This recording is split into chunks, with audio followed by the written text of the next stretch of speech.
Hola otra vez, soy José Antonio Montenegro y les estoy hablando desde el New York Stock Exchange en Manhattan. Según los expertos en ese tipo de cuestiones, la reconstrucción o recuperación del terremoto y tsunami japonés, solo esa parte, ¿no?, el tema nuclear, será la más cara de la historia de las catástrofes del mundo, 310.000 millones de dólares, esa es la estimación.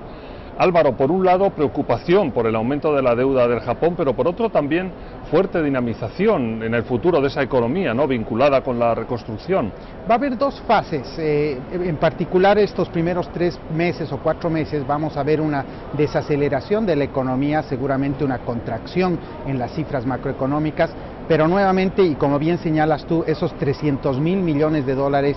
van a entrar a la economía y seguramente en la segunda mitad del año vamos a ver que la economía repunta producto del proceso de reconstrucción. Para poner en contexto lo que ha sucedido en Japón, el terremoto de 1995 en Kobe tuvo aproximadamente el proceso de reconstrucción fue de 100.000 millones de dólares, o sea, estamos viendo que esta crisis y este terremoto va a ser 3 veces más en términos del gasto que va a implementar el gobierno. En el más corto plazo, uno de los problemas que está ya aquí, está preocupando y que todavía preocupará quizás más, es el de las componentes. Como tenemos este mundo globalizado en el que los coches se hacen con piezas, los coches, los ordenadores, los teléfonos con piezas de aquí y de allá, empiezan a faltar piezas que son de Japón en una importante relación de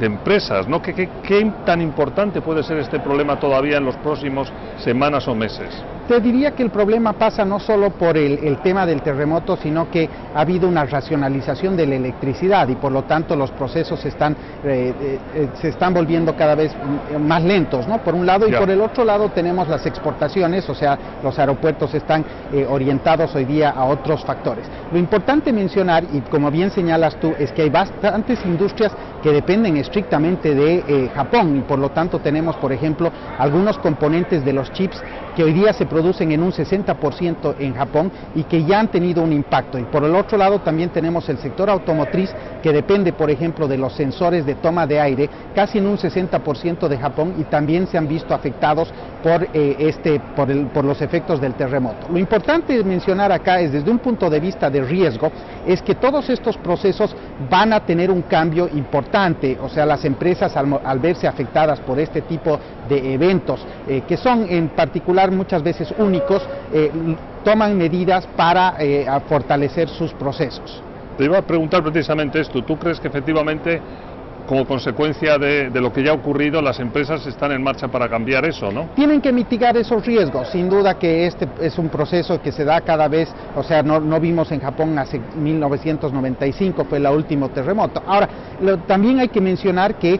para el país estos procesos también son muy importantes porque también se redefinen las industrias, se redefinen los procesos, también dentro del país el sector privado adopta todas las medidas también para poder servir nuevamente a sus proveedores, ¿no? Es que los datos son verdaderamente llamativos. El 25% de los chips que utiliza Silicon Valley son japoneses, Boeing el 35% de las partes son de Japón, GM tiene una parte importante, John Deere, es decir, es un tema que aquí se ha vuelto absolutamente prioritario en estas últimas semanas. Pues vamos a ir a una pausa enseguida, pero antes de irnos, Álvaro, ¿tú crees cuál es la parte más positiva que va a tener la reconstrucción en Japón? Creo que de todas maneras el efecto que tiene, y si miramos a la experiencia chilena hace un año atrás, es que parte de las personas empiezan a consumir un poco más y por lo tanto eso de alguna manera te genera un cambio estructural también muchas veces en la composición de la economía y el dinamismo con el cual retoma este crecimiento. Bueno, pues aquí lo dejamos, el impacto Japón, que como les decíamos, aquí no ha tenido demasiado impacto porque esta bolsa está viendo más el lado positivo que el lado negativo de lo que puede ocurrir a medio plazo con la reconstrucción y con las tareas de puesta otra vez en marcha, y que además está teniendo, como decíamos, implicaciones para cómo se moverán las empresas a futuro en su organización de construcción de sus propios productos.